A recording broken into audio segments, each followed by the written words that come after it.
Hola a todos, queridas oyentes, hermanos y amigos.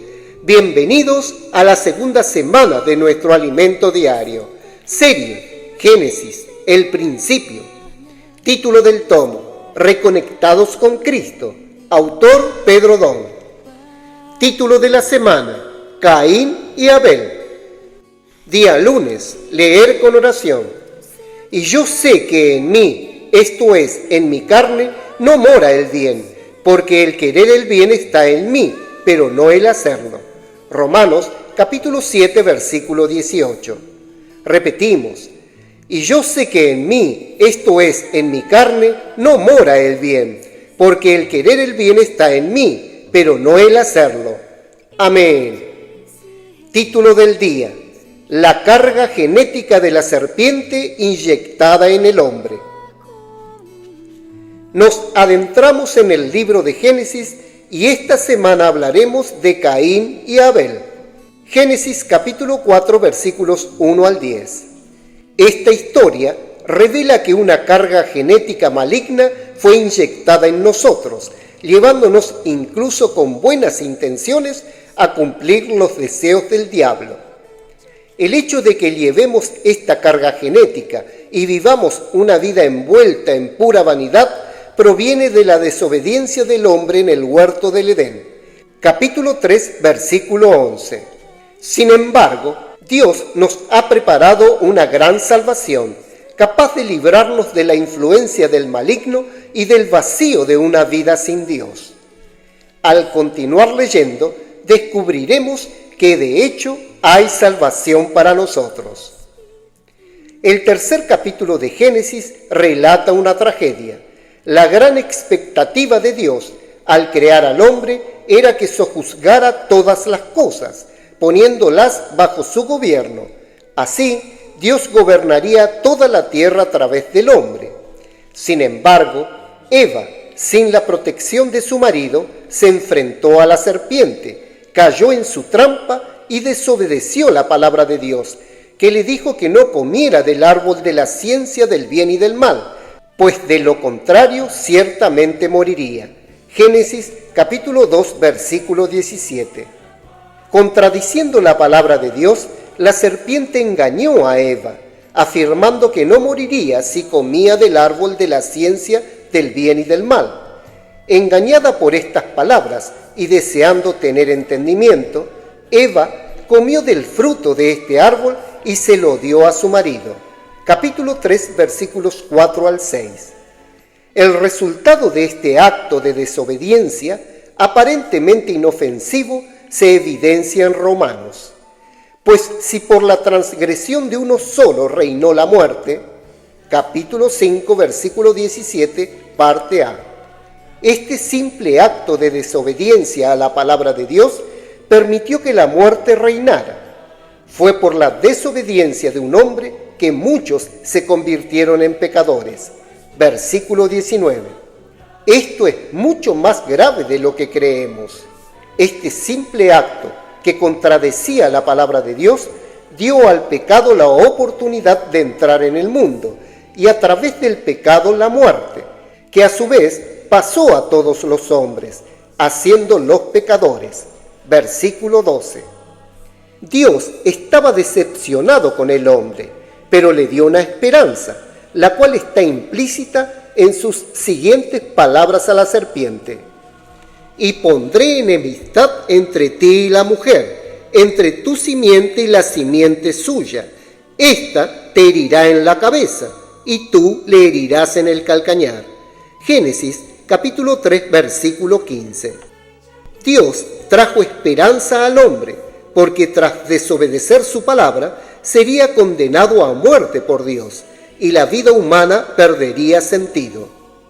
El hombre fue creado precisamente para que Dios reinara a través de él cuando comiera del árbol de la vida. Sin embargo, el hombre no solo no comió del árbol de la vida, sino que también comió del árbol que Dios le había prohibido. Hizo exactamente lo contrario, convirtiéndose así en un hombre caído. La descendencia de la serpiente mencionada anteriormente es precisamente la descendencia del hombre caído. Todas las generaciones futuras formarían parte de la descendencia de la serpiente, la descendencia del diablo, la descendencia de Satanás. ¿Comprendemos realmente la gravedad de esta situación? La palabra descendencia en hebreo es sera y significa semilla, simiente o siembra, e incluso semen. Esto indica la gravedad de la situación, pues el hombre que Dios creó para hacer su voluntad se convirtió en portador de la simiente de la serpiente. En nuestro hombre caído nos convertimos en portadores de la simiente de la serpiente. Nuestro viejo hombre, nuestra carne, es parte de la descendencia de la serpiente.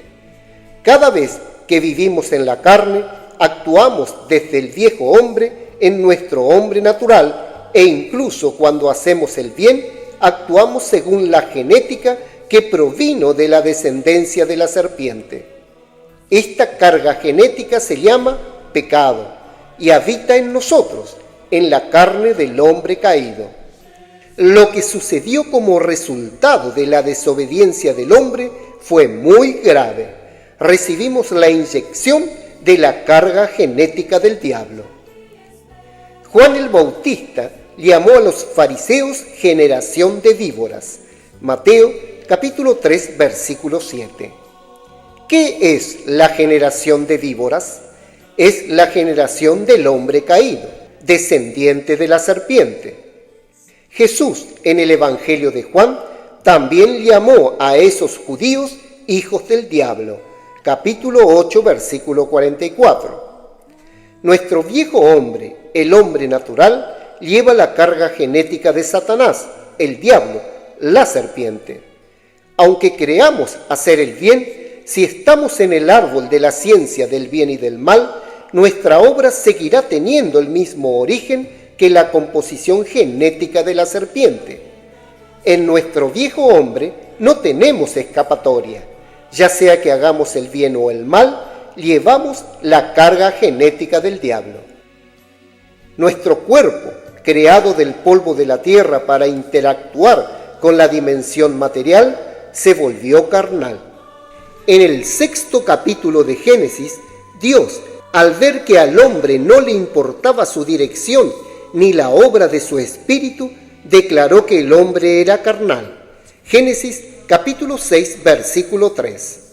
Por lo tanto, nos volvimos carnales, descendientes de la serpiente, y hoy la carga genética de la serpiente, que es el pecado, está en nuestra carne. En Romanos leemos que somos carnales, vendidos a la esclavitud del pecado. Capítulo 7, versículo 14.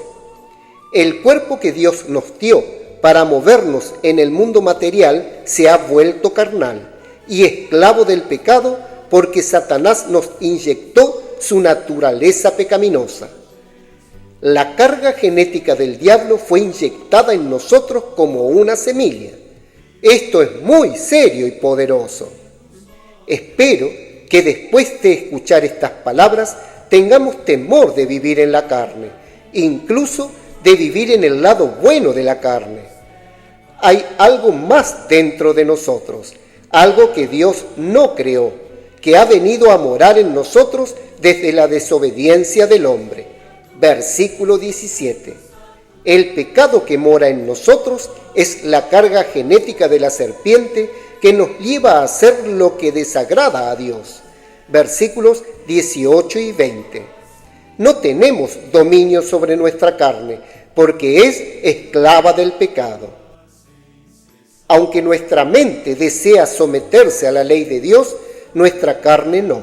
Romanos capítulo 7, versículo 25. Nuestra carne está sujeta a otra ley, una ley no creada por Dios, sino derivada del veneno inyectado por la serpiente. Nuestra carne no está sujeta a la ley de Dios, sino a la ley del pecado, es decir, a la carga genética, el ADN de Satanás, que la controla. Todo lo que hacemos en la carne lleva la huella de Satanás. Todo lo que hacemos en la carne, incluso si es bueno, lleva el ADN de Satanás. Ante esto, ¿qué debemos hacer? Al ver esta situación, Pablo exclamó: «Miserable de mí, ¿quién me librará de este cuerpo de muerte?». Versículo 24. Veremos más adelante que Dios proveyó una salida para salvar al hombre. ¡Aleluya! Amén. Querido oyente, escriba a continuación su luz en la palabra, dirección y amonestación de lo que recibió de la lectura de hoy. También ore y haga un grito de guerra basado en estos ítems, para que la palabra profética quede sedimentada en su corazón. Lectura de apoyo para la semana. Libro Fundamentos de la Fe Cristiana. Tomo 2, lección 11. Jesús es el Señor.